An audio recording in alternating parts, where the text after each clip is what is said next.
بسم اللہ الرحمن الرحیم۔ السلام علیکم محترم سامعین اور عزیز طلبہ کرام، امید کرتا ہوں کہ آپ تمام احباب خیر و عافیت سے ہوں گے۔ آج کا ہمارا سبق نمبر 8 ہے، جس میں ہم جس شاعر کو پڑھنے والے ہیں ان کا نام ہے ربیعۃ بن مخروم الظبی۔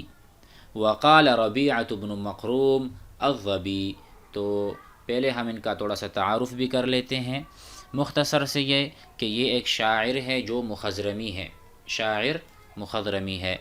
اس نے زمانہ اسلام اور جاہلیت دونوں کو پایا، زمانہ اسلام میں بھی اشعار پڑھتے تھے اور زمانہ جاہلیت میں بھی، اسلام اور جاہلیت دونوں زمانے انہوں نے پائے ہیں، اور اسی کو ہی مخضرمی یا من المخضرمین کہا جاتا ہے۔ تو آئیے ان کے اشعار پڑھتے ہیں، پھر اس کے بعد اس کا ترجمہ اور تشریح بیان کرتے ہیں۔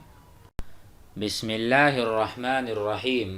وقال ربیعۃ بن مخروم الظبی شاعر مخضرمی وَلَقَدْ شَهِدْتُ الْخَيْلَ يَوْمَ طِرَادِهَا بِسَلِيمِ أَوْظِفَةِ الْقَوَائِمِ هَيْكَلِي فَدَعَوْا نَزَالِ فَكُنْتُ أَوَّلَ نَازِلٍ وَعَلَامَ أَرْكُبُهُ إِذَا لَمْ أَنْزِلِ وَأَلَدَّ ذِي حَنَقٍ عَلَيَّ كَأَنَّمَا تَغْلِي عَدَاوَةُ صَدْرِهِ فِي مِرْجَلِ أَزْجَيْتُهُ عَنِّي فَأَبْصَرَ قَصْدَهُ وَكَوَيْتُهُ فَوْقَ النَّوَاظِرِ مِنْ عَلِي۔ ہم پہلے اس کو پڑھ لیں، ترجمہ کرتے ہیں۔ وَلَقَدْ شَهِدْتُ، اور میں نے بارہا مقابلہ کیا ہے اور میں نے حاضری دی ہے۔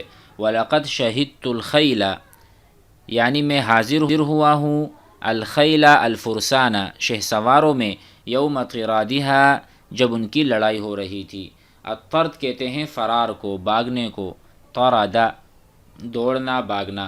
وَلَقَدْ شَهِدْتُ الْخَيْلَ يَوْمَ طِرَادِهَا، میں حاضر ہوا ہوں شہ سواروں کے میدان میں جب کہ شہ سوار دوڑ رہے تھے۔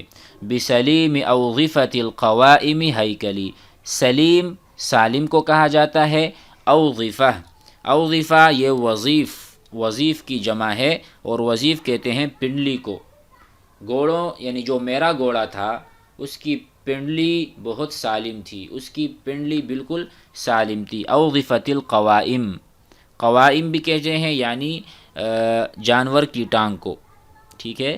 یعنی میرا جو گھوڑا تھا، میں حاضر ہوا تھا ان تمام شہ سواروں میں، ایک میں بھی تھا، جب لڑائی ہو رہی تھی ایسے گھوڑے کے ساتھ حاضر ہوا تھا کہ جس کی پنڈلی اور جس کی ٹانگیں وغیرہ بالکل سالم تھی۔ ہیکلی، ہیکل کا معنی یہاں پر لمبا گھوڑا ہے، یعنی الطویل، طال یطول، طویل کے معنی میں ہے۔ امید ہے یہ شعر سمجھ آ گیا ہوگا۔ فدعوا، تو انہوں نے بلایا، دعا یدعو دعوت دینا، بلانا۔ فدعوا نزالی، کیا کہا کہ آ جاؤ بھائی لڑنے کا وقت ہے۔ ان سواروں نے پکارا کہ مقابلے کے لیے اترو۔ نزالی، یہ آپ کو پتہ ہے نزل ینزل انزل، لیکن نزالی اس کا بھی یہی معنی ہے انزل والا، انزل اترو، نزالی اترو لڑائی کے لیے، انہوں نے یہ دعوت دی مجھے۔ فَكُنْتُ أَوَّلَ نَازِلٍ، تو میں پہلے میدان میں اترنے والا تھا۔ فَكُنْتُ، تو میں تھا، أَوَّلَ نَازِلٍ، پہلا اترنے والا۔ وَعَلَى مَا أَرْكَبُهُ، اور میں کیوں گھوڑے پر سوار ہوتا ہوں، إِذَا لَمْ أَنْزِلِ، جب میں نہ اتروں، یعنی میرے گھوڑے پر سوار ہونے کا جو مقصد ہے وہ کیسے پورا ہو، اور مجھے کوئی چیلنج دے اور میں نہ قبول کروں، تو میں تو ایسے جو ہے نا ذلیل اور خوار ہو جاؤں اگر میں ایسا نہ کروں۔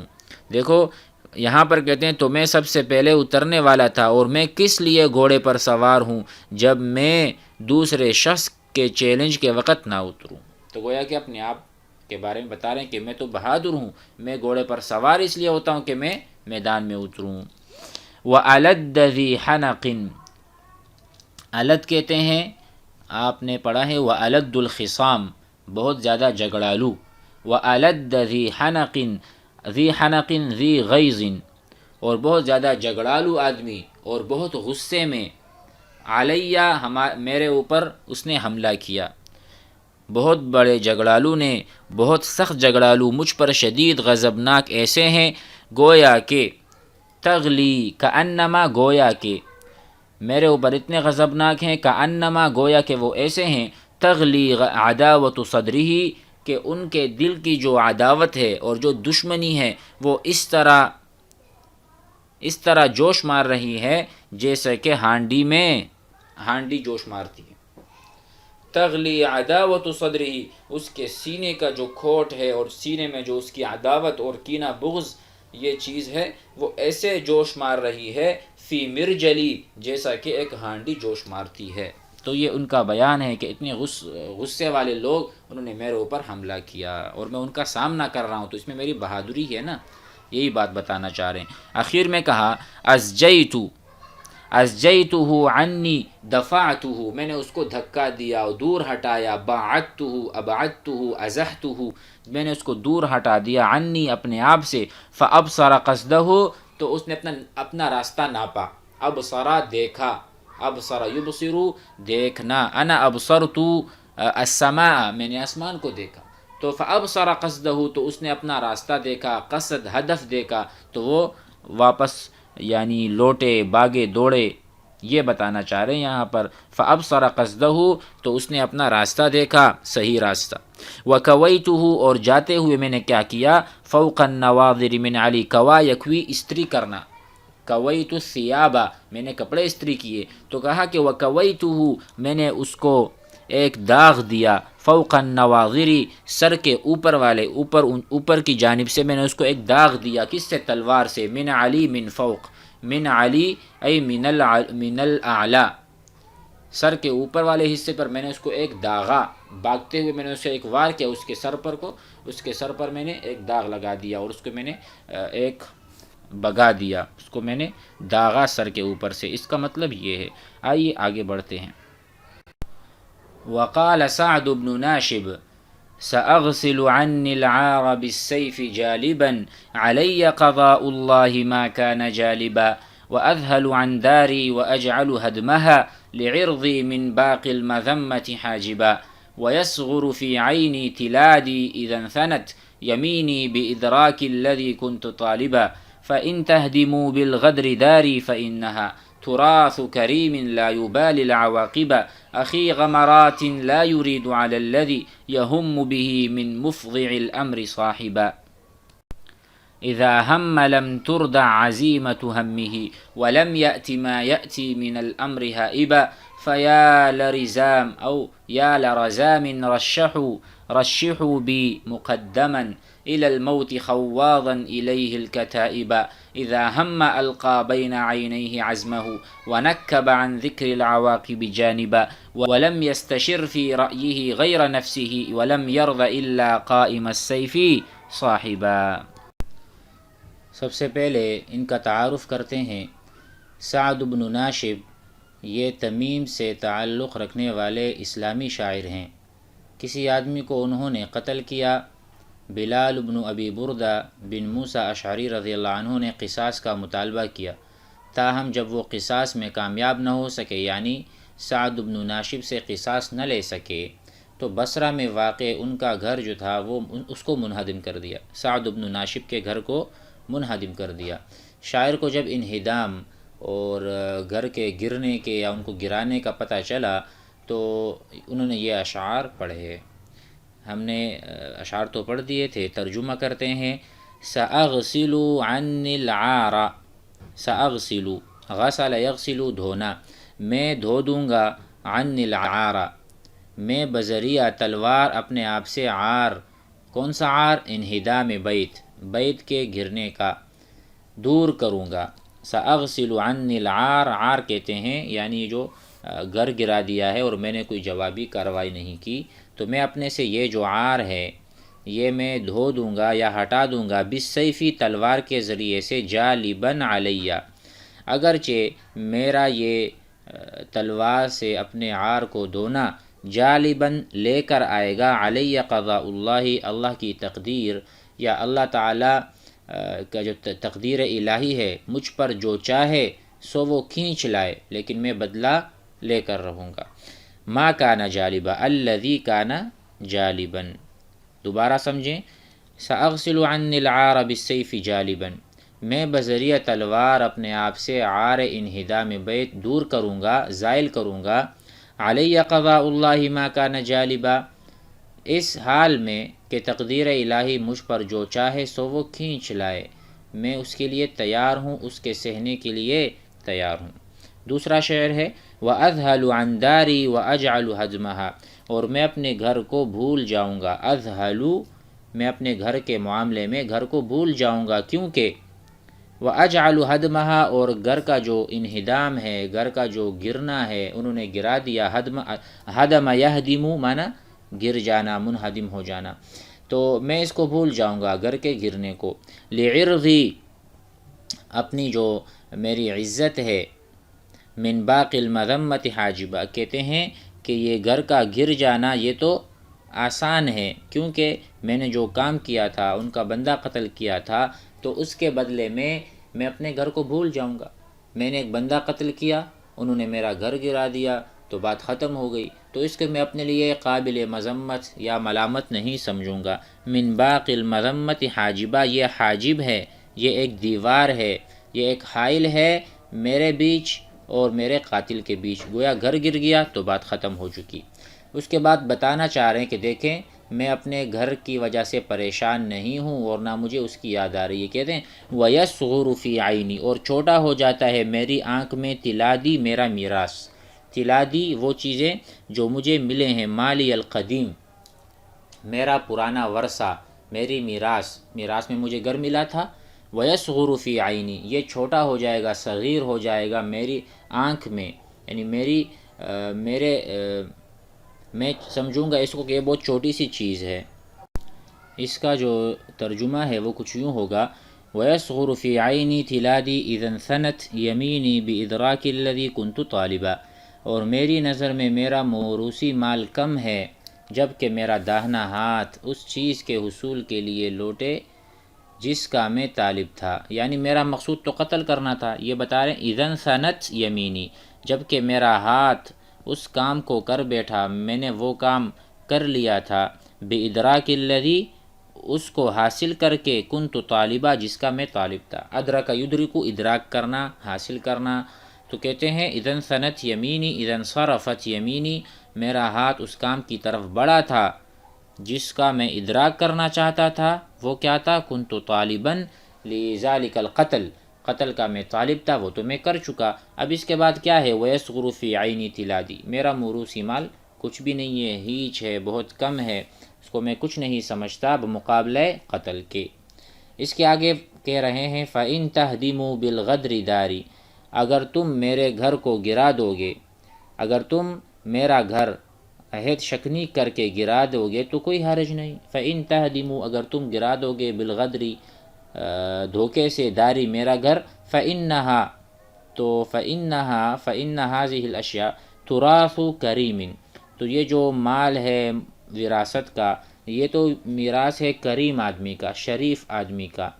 ٹھیک ہے، تو ایسے کریم کا گھر تھا جو انجاموں کی پرواہ نہیں کرتا. لا یبالی، پرواہ نہیں کرتا، العواقب، نتیجوں کا، جو بھی ہو دیکھا جائے گا. اس نے تو قتل کر دیا، اب اس کے بعد جو کچھ ہونا ہوگا، وہ اپنا کام کر چکے. تو یہ بتانا چاہ رہے ہیں یہاں پر. اس کے بعد مزید کہہ رہے ہیں اخی غمرات، جو سختیوں کو پسند کرتا ہے، جو شدائد والا انسان ہے، لا یرید علی الذی یہم، وہ بالکل بھی نہیں سوچتا، علی الذی یہم، علی الذی یقصد، جس چیز کا وہ قصد کر لے، من مفزع الامر، بہت مشکل، ٹھیک ہے، اور بہت بڑے بڑے جو کارنامے ہیں، مفزع الامر صاحبات، تو وہ پھر سختیوں کو برداشت کرتا ہے، جھیلتا ہے. کسی چیز کا عزم کر لے تو اس کو پورا کر کے رہتا ہے. تو کہتے ہیں اخی غمرات، جو شدائد کا ساتھی ہوگا، صاحب ہوگا، لا یرید علی الذی یہم بہ من مفزع الامر، تو وہ بالکل بھی کسی چیز کی پرواہ کیے بغیر. مفزع الامر کا ہم ترجمہ کریں گے کہ کوئی ایسا کام جو کہ بہت شدید کام ہوگا اور بہت مشکل کام ہوگا، اس کی ایک مرتبہ وہ ٹھان لے تو وہ کر گزرتا ہے، تو اس کا وہ صاحب بن جاتا ہے، کرنے والا بن جاتا ہے. اذا ہم، اور جب وہ قصد کرتا ہے، لم ترضى عزیمت ہمہ، تو اس کی عزیمت کو، پختگی کو کوئی پیچھے نہیں کر سکتا. لم تمنع، کوئی اس کو منع کرنے والا نہیں. عزیمت ہمہ، اس کے قصد کی عزیمت اور پختگی. ولم یأتی ما یأتی من الارب، اور وہ کسی بھی کام کے سامنے آئے گا اس سے گھبرائے گا نہیں. ہائباً خائفاً، خوف کھانے والا نہیں. ولم یأتی ما یأتی، جو بھی آئے گا سامنے، کوئی بھی کام ہو، مشکل ہو آسان ہو، وہ گھبرانے والا نہیں ہے. اس کے بعد یہ ایک بات کہہ رہے ہیں، گویا کہ مذمت کر رہے ہیں اپنے قبیلے کی، کیونکہ قبیلے والوں نے اس کو اس قابل بنایا کہ یہ ہر لڑائی کے اندر سب سے پہلے ہوتا ہے اور گھس جاتا ہے، لیکن قبیلے والوں نے اس کے گھر کی حفاظت نہیں کی. تو یہ کہتے ہیں ہر جگہ تو مجھے آواز دیتے ہیں، میں جنگ کے لیے آگے بڑھتا ہوں اپنی جان کو ہتھیلی پہ رکھ کر، کسی چیز کی پرواہ کیے بغیر، لیکن میرا جو یہ قبیلہ ہے اس نے میرے گھر کی حفاظت نہ کی. کیسے لوگ ہیں؟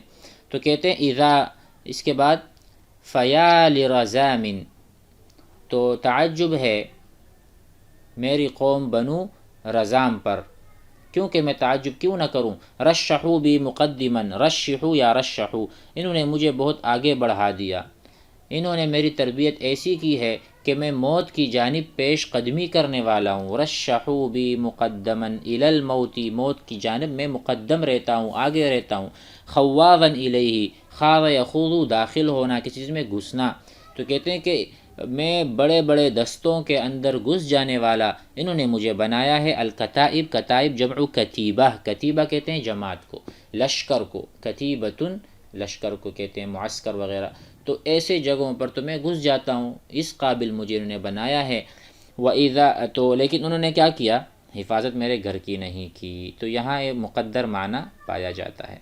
آگے کہہ رہے ہیں اذا ہم، اور جب ایسا آدمی ہمت قصد کرتا ہے، القا بین عینیہ عزمہ، تو وہ القا یلقی گرا دیتا ہے، یا القا یلقی رکھتا ہے اپنے سامنے اپنے عزم کو.